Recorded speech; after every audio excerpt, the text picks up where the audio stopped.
자리에 앉아 주시고요. 소그룹 때 꼭 감사의 표현을 엘더 리더분들에게 꼭 한마디라도 해주셨으면 좋겠습니다. 아시겠죠? 네. 오늘 이제 GBS 본문이 다윗의 생애를 오늘부터 이제 들어가게 됩니다.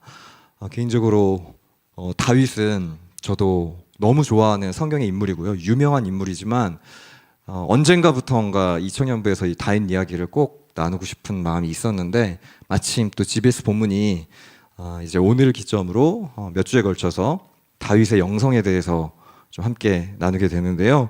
제가 오늘 말씀의 제목을 마음의 중심이 빛나는 삶, 마음의 중심이 빛나는 삶이라는 제목을 좀 잡았습니다. 청년회 때 저의 멘토 목사님께서 늘 그 소년 등과 이 이야기를 굉장히 많이 하셨어요. 이 젊은 나이 때 과거에 급제하는 것을 소년 등과라고 하는데요. 항상 저에게 해주셨던 말씀이 이른 성공은 위험하다. 조기 성공은 너무 위험하다. 담아낼 수 있는 실력과 그릇이 안 되는데 더 많은 재정과 포지션이 생기면 그걸 이렇게 제어하기가 어렵다. 그 전에 내가 성공하기 전에 그리고 어떤 위치에 가기 전에 그 내면의 단단한 믿음이라는 내공, 이 실력이 우리에겐 꼭 필요하다. 그래서 너무 빠른 성공은 위험하다. 저희 이찬수 담임 목사님도 늘 이런 결의 말씀을 하시지 않습니까? 얼마 전에 너무 열매 맺으려고 하지 말고 뿌리를 내려라. 물론 이제 저희 부교육자들은 담임 목사님은 30대부터 열매를 맺으셨는데 뒤에서 가끔 언제 우리는 열매를 맺으라는 건가? 네, 그런 농담 삼아서 얘기를 하기도 하는데요. 항상 후배들에게 저희 담임 목사님이 그 도전을 하세요. 조용하지만 단단한 사람이 되라. 내면이 좀 굳건한 사람이 되라. 저는 다윗의 이 강점을 하나로 이렇게 요약을 해 본다면 이 내면에 견고한 심지가 있었던 사람이라고 이야기를 하고 싶습니다. 오늘 본문에 보면 빠른 성공을 이룬 것 같지만 빠르게 망한 사람이 나옵니다. 사울이에요. 하지만 천천히 가는 것처럼 보이지만 하나님 앞에 인정받고 선택받은 사람이 바로 다윗입니다. 성경에 보면 멈추지 못해서 망한 사람들의 이야기가 굉장히 많이 나오거든요. 겉으로 보기에는 성공을 이룬 것처럼 보이지만 하나님의 기준에서 보면 멈추지 못해서 자신에게 주어진 그 위치와 재정을 담아내질 못합니다. 기본적으로 인간은 타락한 본성이 있기 때문에 시간과 재정이 주어졌을 때 영적인 방향성이 없으면 타락하게 되어 있습니다. 아마 많이 공감하실 겁니다. 우리 안에 하나님에 대한 그 방향성과 명확한 시선이 없는 상태에서 갑자기 우리에게 과도한 시간이 주어진다. 과도한 재정이 주어진다. 인간은 타락하게 되어 있습니다. 오늘 이 사울도 사실 빠른 성공을 이룬 것 같지만 빠르게 망했던 사람이었습니다. 특별히 그때 이 사울의 실패를 보면서 사무엘은 참 마음이 아팠던 것 같아요. 하나님, 그래도 이스라엘이 사울을 구하고 왕으로 세웠는데 그래도 하나님이 세운 사람 아닙니까? 그러면서 사무엘이 굉장히 많이 주저하고 있었는데 그때 하나님께서 사무엘에게 찾아오셔서 슬퍼하지 마라. 내가 새로운 사람을 세우겠다. 새로운 대안을 세우겠다. 그게 바로 오늘 이 다윗이었습니다.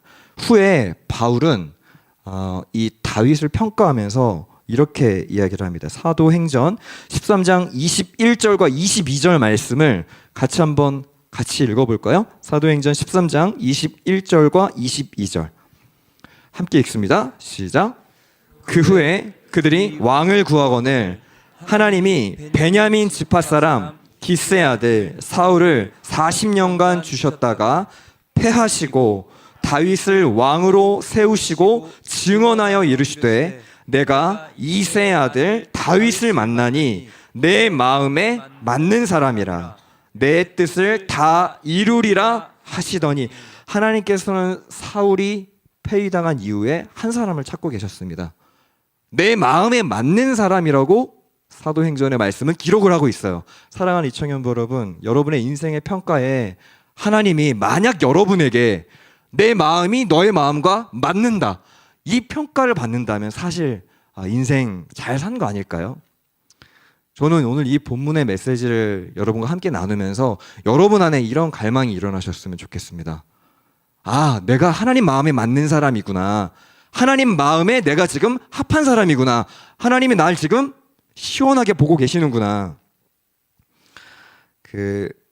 제가 예전에 한 책에서 라틴어 격언 중에 이 한 문장이 굉장히 인상 깊게 나왔던 적이 있습니다. 일의 완성보다 일하는 사람의 완성이 더 중요하다. 일의 완성보다 일하는 사람의 완성이 더 중요하다. 얼마나 탁월하게 그 일을 잘 해내느냐보다 그 일을 하고 있는 사람의 성품과 인격, 마음의 동기가 온전하게 준비되고 훈련되고 있는가. 저는 여러분의 마음의 중심을 모릅니다. 그리고 옆에 있는 동역자도 우리의 마음의 중심을 알진 못해요. 하지만 하나님 한 분은 오늘 이 예배의 시간, 예배 가운데 나와 있는 여러분의 중심을 하나님은 꿰뚫으세요. 하나님의 말씀은 살아있고 활력이 있기 때문에 영과 관절과 골수, 어느 누구도 보지 못하지만 내 안에 있는 그 내밀하고 은밀한 여러분의 속사람을 우리 주님은 정확히 꿰뚫어 보십니다. 예배의 시간이 그런 시간 아닙니까? 기도하면서 알지 못했던 여러분의 영적인 상황을 기도 중에 하나님이 우리의 영적인 상황을 깨닫게 하셔서 그 마음이 직면되었더니 나 이렇게 살면 안 되겠다. 하나님 마음에 합한 그런 인생 살고 싶다. 그런 갈망이 일어나는 게 예배의 시간 아닙니까? 오늘 이 다윗은 그런 평가를 받았습니다.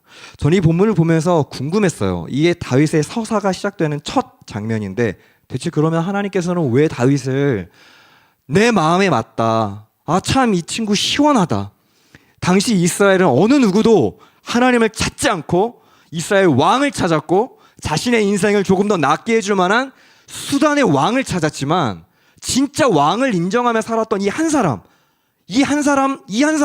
하나님은 새로운 역사의 페이지를 여셨거든요. 그 가정을 바꾸시고 그가 속해 있는 현장을 바꾸시고 한 나라를 바꾸시고 공동체를 바꾸셨습니다. 하나님의 나라는 늘 이런 식으로 한 사람을 통해서 역사의 페이지가 열려왔어요. 아담과 하와가 실패했습니다. 그 다음에 대안이 누구였습니까? 아브라함이라는 한 사람이었어요. 하나님의 나라의 이 꿈의 운반자는 결국 한 사람이었습니다. 아무리 태의 문이 닫혀서 잉태할 수 없는 상황 중에서도 그 한 사람의 믿음을 사용하셔서 이스라엘을 회복시켜 나가셨어요. 사랑하는 이청년 여러분, 여러분의 현실이, 여러분의 일상이 단조롭고 매번 반복되는 일상인 것처럼 보이지만 오늘도 여전히 주님은 한 사람을 찾고 계십니다. 그 하나님의 마음에 그 합한 한 사람. 저는 그러면 다윗이 어떠한 이런 조건들이 있었기 때문에 하나님이 이 다윗을 들어 사용하셨을까? 저는 한 두 가지 정도로 여러분과 좀 나누고 싶은데요. 첫 번째로는 다윗에게는 왕관은 없었지만 기름 부으심이 있었습니다. 왕관은 없었지만 기름 부으심이 있었어요. 이걸 반대로 얘기하면 사울에게 왕관은 있었습니다. 하지만 기름 부으심이 없었어요. 기름 부으심이 없었습니다. 참 이거 독특한 부분인데요. 하나님의 기름 부으심이 없는데 사울은 즉시 폐위되지 않았습니다. 놀라운 것은 사울의 기름 부으심이 떠났다고 해서 왕위에서 즉시 폐위된 게 아니었어요. 이건 굉장히 저와 여러분에게 엄중한 경고의 말씀입니다. 기름 부으심이 있냐 없냐가 우리의 일상을 단번에 바꾸진 않아요. 사울도 어느 정도 일정 기간 동안은 왕위를 유지했어요. 그리고 심지어 사람들이 다 속았습니다. 사울은 여전히 왕이구나. 여전히 왕관을 쓰고 있구나. 사울도 스스로 속았을지 모르겠습니다. 내가 지금 왕관 쓰고 있으니까 하나님의 기름 부으심 나에게 있을 거야. 하지만 이 영적 상태를 정확하게 아는 한 사람, 사무엘은 알았잖아요. 하나님의 영이 떠났다라고 하는 것을. 사랑하는 여러분, 혹시나 여러분의 삶에 때로는 누군가가 여러분의 인생을 지지하기도 하고 여전히 내 인생은 왕관이 있을지도 모르겠습니다. 마치 오늘 이 사울처럼 왕관을 쓰고는 있었지만 하나님의 기름 부으심이 떠났다는 것을 인지하지 못한 상태로 오랜 시간 지속되어지는 그 점진적인 타락, 점진적인 넘어짐, 서서히 마치 개구리를 죽일 때 0도부터 100도까지 서서히 온도를 올려가면서 그 죄의 잠식이 되어서 지식하게 만드는 것처럼 죄라는 영향력은 바로 이렇게 무서운 영향력이 있습니다. 기름 부으심이 떠났어도 스스로의 영적 상태를 인지하지 못합니다. 왕관이 여전히 쓰여져 있으니까요. 사무엘은 가장 가까이서 이 추락을 지켜봤고 이것이 얼마나 영적으로 심각하고 중대한 도전인지를 잘 알고 있었습니다. 전 여러분이 한번 점검해 보셨으면 좋겠어요. 혹시나 하나님의 마음을 얻지 못한 상태로 쓰고 있는 왕관은 없는가? 기름 부으심은 없는데 내 인생이 아무 문제가 없이 흘러가고 있다면 그때야말로 우리의 영적인 상황을 점검해야 될 때입니다. 사울은 타락했음에도 불구하고 여전히 왕위를 유지하고 있었습니다. 얼마나 이게 엄청난 경고입니까? 우리가 신앙생활이라는 패턴을 유지하고 있음에도 불구하고 내 안에 기름 부으심, 하나님의 임재를 의식하는 그 의식이 내 안에 있는가? 목사님, 그러면 이 임재를 의식하며 살아간다라는 게 뭡니까? 대체 그 기름 부으심이 뭡니까? 저는 이 본문을 묵상하면서 전에도 한번 저희 부서에서 제가 얘기한 적이 있는 것 같은데요. 혹시 대상 영속성이라는 말을 한번 들어보신 적이 있으십니까? 대상 영속성. 이건 보통 그 심리학 소아 심리학에서 많이 쓰이는 단어 중에 하나인데요. 대상 영속성은 존재하는 물체가 어떤 것에 가려져 보이지 않더라도 그것이 사라지지 않고 지속적으로 존재하고 있다는 사실을 아는 능력을 말한다. 무슨 말인지 모르겠죠. 예를 들어서 아이가 아빠를 시선을 맞추면서 서 있습니다. 가끔 근데 아빠가 장난을 치잖아요. 뒤로 기둥 뒤로 숨습니다. 이 대상 영속성의 이 정서적인 이 조화가 건강하게 발달되지 못한 아이들은 시야에서 사라지면 아버지의 존재가 사라졌다라고 생각을 하기 때문에 금세 두려움에 휩싸이게 되고 무서워지게 되고 울게 됩니다. 하지만 성인이 되면서 이 대상 영속성이 건강하게 성장하고 발달해요. 시선에 보이지 않아도 배후에 어떤 존재가 있다는 사실을 알게 됩니다. 신앙에서도 마찬가지입니다. 다윗이 하나님의 임재를 의식하며 살아가고 있었다는 것은 바로 이 건강한 대상 영속성이 신앙의 기초였다는 것을 우리에게 말해줘요. 다윗은 목자의 삶을 살 때, 혼자 있을 때, 죄에 넘어지기 가장 취약할 때, 어떤 선택을 내려도 누군가가 보지 않는 그때에 하나님을 인식했습니다. 이렇게 회중이 모여서 예배할 때도 하나님을 인정했지만 그가 홀로 독방에서 홀로 그 목자의 그 깊은 새벽에도 하나님을 인식했어요. 하나님을 인정했습니다. 대상이 눈으로 식별되지 않거나 탐지할 수 없을 때에도 대상이 계속 존재하며 공존하고 있다는 것을 믿었습니다. 이 하나님의 임재 의식으로 충만했던 기름 부으심을 인정하고 의식하며 살아갔던 다윗의 인생은 하나님이 이렇게 말씀하십니다. 내 마음에 든다. 내 마음에 든다. 하지만 여전히 사무엘은 그럼에도 불구하고 아직까지는 영적인 눈이 떠 있었던 것 같지가 않아요. 이 사무엘은 이세 집으로 가서 그 아들들을 한번 살펴봐라. 거기에 왕 제목이 있다. 왕이 될 상이 있다. 누군가가 이 왕위를 이어받을 사람이 있다라고 한 이 소식을 듣고 이세 집에 갔는데 총 다윗은 7명의 형이 있었거든요. 8번째 막내였습니다. 근데 그 첫 번째 사무엘이 와서 이세의 아들들을 보는 첫 번째 그 현장에 다윗은 없었어요. 막내였기 때문에. 그리고 아마 들판에서 목동 일을 하고 있었던 것 같습니다. 아들이 하나 둘씩 첫째부터 지나갑니다. 근데 하나님은 분명하게 말씀하세요. 첫째 아들 엘리압이요, 좀 잘생겼었나 봐요. 용모가 좀 뛰어났었나 봅니다. 성경에서 진짜 용모가 뛰어났다라고 기록을 할 때에는 정말 잘생긴 거거든요. 모세를 보고도 외모가 훌륭했다. 하나님 보시기에 좋았다. 성경이 외모를 인식하고 있다는 것은 정말 사람의 눈으로 봤을 때 훌륭했던 것 같아요. 어느 누가 봐도 야 진짜 왕의 제목이다. 그러나 오늘 본문은 분명하게 얘기합니다. 하나님 그거 안 본다. 하나님은 외모를 보시지 않는다. 하나님은 그 겉사람의 외모에 우리 주님을 속지 않는다. 사람은 속일 수 있어도 우리 하나님 못 속인다. 하나님 앞에 서야 한다. 오늘 성경은 분명히 저에게 도전하고 있어요.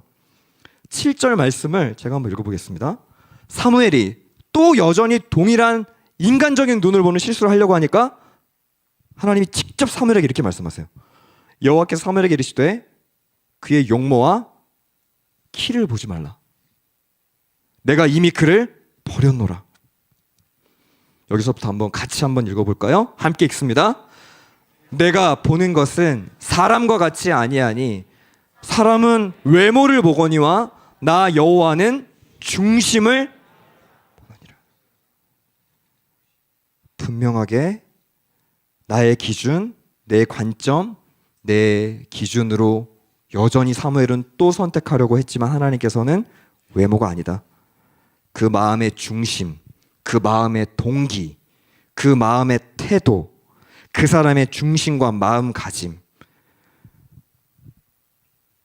이 이야기를 듣고 사무엘은 비로소 영적인 눈이 다시 열렸습니다.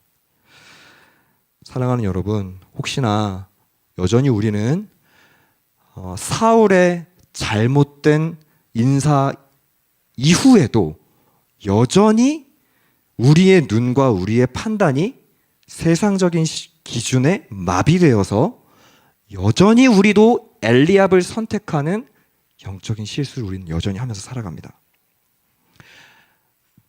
가장 가깝게는 내일 우리의 일상으로 돌아갔을 때에도 이 예배 자리에 하나님이 중심을 보신다라고 하는 그 강력한 고백을 하고 우리 마음에 새기고 가지만 가장 가깝게는 친구들끼리 모여있을 때 내 친구가 무슨 차를 타는지, 내 친구가 어느 집에 사는지, 내 친구가 누구와 함께 시간을 보내고 있는지 우리는 금세 이 기준의 혼동에 휩싸이며 살아갑니다.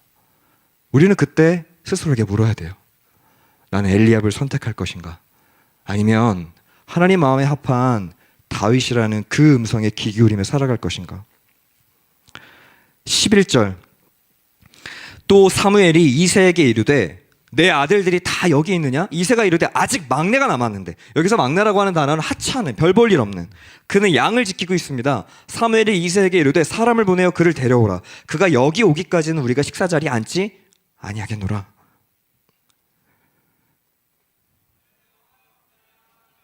기름 부으심을 받았던 이 다윗을 하나님은, 사무엘은 주목하고 있었습니다. 마침내 이 하나님의 임재를 인식하며 살아갔던 이 다윗을 하나님은 왕으로 기름 부어서 세워가세요.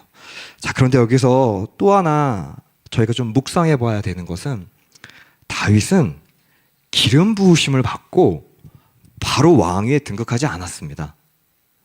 만약 다윗이 지금 이 사무엘의 기름 부으심을 받고 바로 왕궁으로 입성했다면 아마 이것은 기복신앙이었겠죠. 우리가 오늘 은혜 받고 예배 가운데 하나님의 임재를 경험하고 난 다음에 갑자기 내 인생이 바뀌고 내 인생이 막 드라마틱하게 변화가 되고, 성경은 그렇게 얘기하지 않습니다. 다윗이 기름 부으심을 받은 이후에 하나님을 향한 그 임재 의식이 충만한 그 삶을 살아가는 그 이후에 오랜 시간 동안, 저 여러분이 잘 아시는 것처럼 사울의 공격과 그 왕관을 쓰기까지 오랜 시간의 검증과 빚어감의 시간이 필요했습니다. 그럼에도 불구하고 다윗은 그 시간을 하나님에 대한 기름 부으심과 임재의식으로 살아냈어요. 우리에게 가장 먼저 회복돼야 하는 것은 바로 하나님의 기름 부으심입니다. 오늘 이 예배에 여러분의 인생에 기름 부으심이 회복이 돼야 됩니다. 하나님을 인식하고 눈에 보이지 않아도 나와 공존하고 계시다라는 이 인식이 회복이 돼야 돼요. 심지어 아빠도 다윗을 주목하지 않았습니다. 이새도 다윗의 인생을 주목하지 않았기 때문에 첫 번째 왕 인사 자리에서 다윗을 배제했어요. 그리고 두 번째, 하나님은 대체 왜 이 다윗을 역사의 무대로 끌어올리셨을까? 두 번째로는 고독함 속에서도 하나님 앞에 홀로 머물 수 있는 사람이었기 때문에 그랬습니다. 고독함 속에서도 하나님 앞에 홀로 머물 수 있는 사람이었기 때문에. 저는 이 두 번째 이 나눔을 한 세 가지 단어로 더 정리하고 싶은데요. 첫 번째, 무명. 두 번째, 단조로움. 세 번째, 기다림입니다. 다윗은 존재감이 없었던 사람이에요. 우리가 이미 왕위로 등극된 다음에 보니까 되게 괜찮은 사람이었나 보다. 성경은 그의 처음 스토리를 보면 그는 철저한 무명이었던 것을 우리에게 암시해 줍니다. 아버지도 그를 부르지 않았고, 심지어 그가 기름 부음을 받고 주변 사람들의 평가나 이런 기록들을 살펴보면 다윗을 왕으로 대한 사람이 없었어요. 나중에 다다음 주 본문에 보면 골리앗 앞에 서는 다윗의 모습을 보면 형 엘리압이 다윗이 왔는데 비웃습니다. 비웃어요. 네가 전쟁터에 왜 왔냐? 아니, 기름 부음 받고 하나님의 임재를 의식하며 살아가면 뭔가 유명해져야 되는 거 아닙니까? 뭔가 좀 달라져야 되는 거 아닙니까? 근데 여전히 무명해요. 여전히 사람들이 주목을 하질 않아요. 알려지지 않고 칭찬받지 못하고 이름도 없고 빛도 없는 상태에서 다윗은 하나님을 의존하는 영성이 형성되어져 갔어요. 사랑하는 이청년 여러분, 하나님과의 관계 속에서 주님이 여러분의 인생과 저의 인생을 무명의 상태를 끌고 가실 때가 있어요. 대체 날 향한 하나님의 뜻과 계획은 뭐야? 대체 내 인생을 어디로 이끌고 가시는 거야? 왜 이렇게 내 인생은 주목해주지 않는 거야? 혹시 이런 마음을 품고 있는 분이 계십니까? 하지만 성경 어디를 보십시오. 이 무명의 상태를 통과하지 못한 사람은 높은 위치에 올라가거나 혹은 영향력을 행사할 때 금세 하나님의 영광을 가로채워버립니다. 마치 사울처럼요. 사울의 인생은 무명이 없었어요. 사울의 인생은 용모가 빼어나고 키도 크고 잘생겼거든요. 얼마나 많이 주목받았겠습니까? 이스라엘 모든 여성들의 한 몸의 흠모함을 받았고요. 어느 정도 남성적인 매력도 있었던 것 같아요. 그의 인생은 늘 주목받는 인생이었습니다. 늘 관심받는 인생. 그러나 사울은 무명의 시간을 한 번도 제대로 통과해 본 적이 없어요. 사울은 그래서 늘 불안합니다. 무명해지는 것에 대해서. 사람들의 인기에 연연합니다. 자신의 정치 기반이 혹시나 흔들릴까봐 사람들의 평가와 평판에 민감하게 귀를 기울이며 살아가요. 하지만 다윗은 무명이었어요. 사람들의 칭찬과 인정과 평가가 없어도 내가 지금 왕으로 기름 부음을 받았는데 왜 나를 왕으로 안 대해줘라는 이런 생각 자체가 없었던 사람입니다. 그리고 두 번째로는 단조로운 일상을 다윗은 여전히 똑같이 살아갔어요. 기름 부음 받고 다시 양 치러 갔습니다. 평범한 일상으로 다시 돌아갔어요. 거기서 양을 또 쳤습니다. 그리고 나중에 일이긴 하지만 다윗이 왕궁으로 입성을 해서 들어가거든요. 사울 옆에 가장 옆에 보좌관으로 들어가게 됩니다. 수금과 비파를 타는 그런 최측근으로. 근데 사울이 또 쫓아내요. 왕궁에 들어갔다가 다시 왕궁에서 또 빠져나오는 장면이 또 한 번 나와요. 자, 만약에 저라면 왕궁으로 들어갔을 때 흥분했을 것 같아요. 진짜 하나님이 나를 왕으로 만들려고 하시나 보다. 근데 왕궁으로 입성해서 내 인생이 잘 풀리는 것 같았는데 다시 목자로 들판으로 넘어가게 됐을 때 보통 대부분의 많은 사람들은 이런 생각을 하게 돼요. 하나님, 이게 뭡니까? 하나님, 대체 이게 뭡니까? 대체 이 계획 안에서 날 왜 다시 양치는 그 가장 낮은 자리에 또 나를 부르십니까? 이런 원망과 불평하지 않았을까요? 여러분의 인생에서 하나님이 어떤 계획과 뜻을 가지고 풀어나가시는데 갑자기 여러분을 왕궁으로 몰고 가시는 거 가다가도 갑자기 여러분을 목자의 자리, 양을 치는 자리로 그 일상의 단조로운 자리로 또 내동댕이 치실 때 대부분 다 우리는 이때 하나님께 실망합니다. 대부분 다 이때 하나님의 계획을 불신하고 신뢰하지 못해요. 하지만 다윗은 그렇지 않았어요. 자기의 일상에 실증을 내지 않았습니다. 자기의 일상에 실증을 내지 않고, 왜냐하면 그는 왕궁에 있을 때나 목자로서 양을 칠 때나 하나님을 늘 인지하고 인식하면서 살아가고 있었기 때문에 그 일상은 여전히 똑같았거든요. 왕궁에 있을 때도 하나님을 인정하고 있었고 목자의 삶을 살 때도 하나님을 인정하고 있었고, 한 책에서 이 다윗의 인생을 그렇게 기록을 하더라고요. 포도주와 장미가 없는 삶이었다. 지루합니다. 반복됩니다. 향기도 없고 맛도 없습니다. 평범하게 반복되는 업무, 단조로운 삶. 하지만 그 단조로운 일상으로 다시 돌아가도, 베들레헴 목자로 돌아가도 여전히 그의 인생의 신앙의 밀도는 달랐어요. 여전히 그 밀도가 하나님으로 꽉 채워져 있었습니다. 저는 이것이 다윗의 영성의 핵심이라고 생각합니다. 제가 예전에 굉장히 인상 깊었던 그 드라마가 하나 있는데요. 저는 요약본으로 봅니다. 그 요약본 한 대사에 감옥에 들어갔다가 그 감옥에서 그 조연이 주연한테 그런 얘기를 해요. 넌 뭔데 감옥에서 그렇게 꿈을 꾸는데? 근데 그때 그 주인공이 그렇게 얘기를 합니다. 내가 꾸는 꿈은 반드시 이루어진다라고 고백을 해서 나중에 진짜 그 가게를 차리고 나서 그 조연이 이렇게 가게를 딱 지나가는데 진짜 그 주인공이 자신의 꿈을 이룬 거예요. 근데 그 한 대사가 저는 굉장히 기억에 많이 남았어요. 그와 나의 인생의 밀도는 달랐다. 저는 그 이야기가 전 다윗 본문을 묵상하는데 계속 생각이 나는 겁니다. 우리의 일상은 다 똑같아요. 저와 여러분은 때로는 어느 순간 왕궁에 가 있는 것처럼 느껴지지만 하나님은 다시 우리를 목자의 목동의 평범한 일상으로 다시 불러내십니다. 하지만 어디서 차이가 생길까요? 하나님과의 그 일상의 밀도가 다른 거 아닙니까? 어떤 누군가는 그 반복적이고 단조로운 무명의 시간을 견디면서도 하나님과의 밀도가 높아요. 그리고 그는 왕궁에 있으나 베들레헴에 있으나 여전히 똑같습니다. 오늘 이 다윗이 그런 인생을 살아갔어요. 사랑하는 이청년 여러분, 여러분의 그 단조로운 일상에 하나님과의 그 관계의 밀도, 그것을 회복하는 여러분이 되기를 소망합니다. 그리고 하나님을 기다리는 겁니다. 다윗은 기름 부음 받은 이후에 왜 나를 왕으로 안 만들어주지? 이런 생각을 했다라는 기록이 성경에 기록되어 있지 않습니다.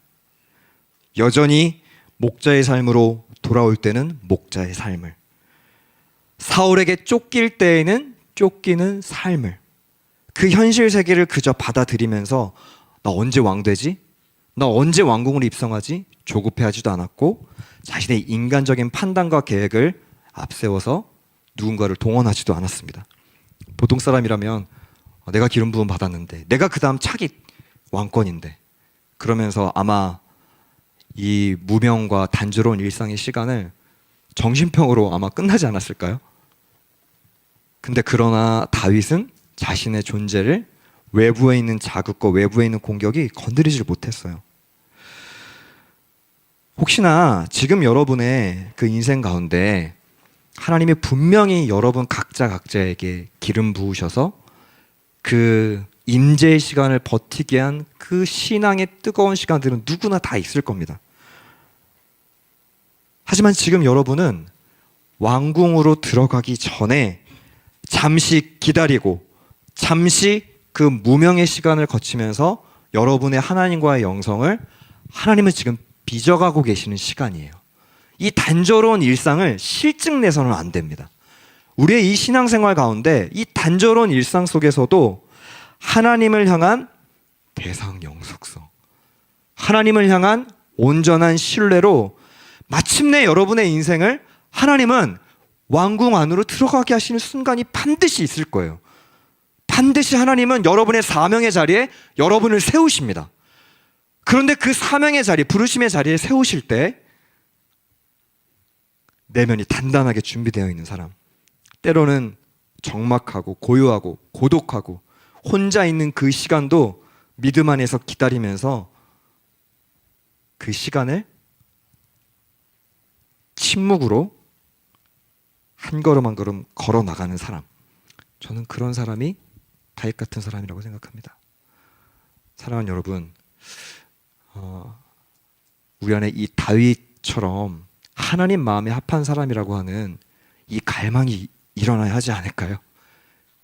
이 갈망이 우리의 예배의 중심, 마음의 중심이어야 하지 않을까요?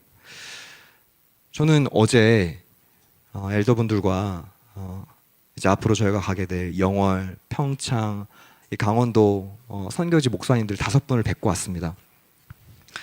저희 신대원 다 선배님들이신데요. 사실 저는 처음에 인간적인 마음으로 그런 생각을 했습니다. 야, 그 젊은 사람도 없고 뭐 60대, 70대가 막내래요. 그런 어르신들이 많은 지역에서 사역하는 목사님들 10년, 15년 많이 낙심해 계시지 않을까? 힘 빠져 있지 않을까? 가서 내가 좀 힘을 더 부어드리고 와야지. 하지만 저기서 저는 5명의 다윗을 만났어요. 5명의 다윗을 만났어요. 그 작은 공간 안에서 하나님과의 그 관계의 밀도를 정말 뜨겁고 단단하게 그 현장에서 복음을 들고 살아가고 계시더라고요. 5편의 설교를 듣는 느낌이었습니다. 회복이 되는 느낌이었어요.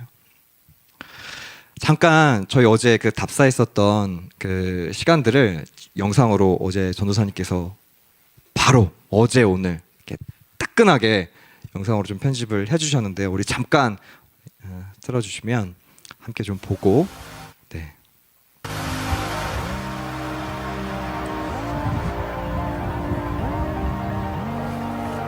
안녕하세요. 덕천교회 최기성 목사입니다. 마차중앙교회 유혁준 목사입니다. 여기는 강원도 평창 율출에 있는 미산 교회입니다. 저는 영월에 있는 하늘샘 교회 정승태 목사입니다.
만나러 오세요.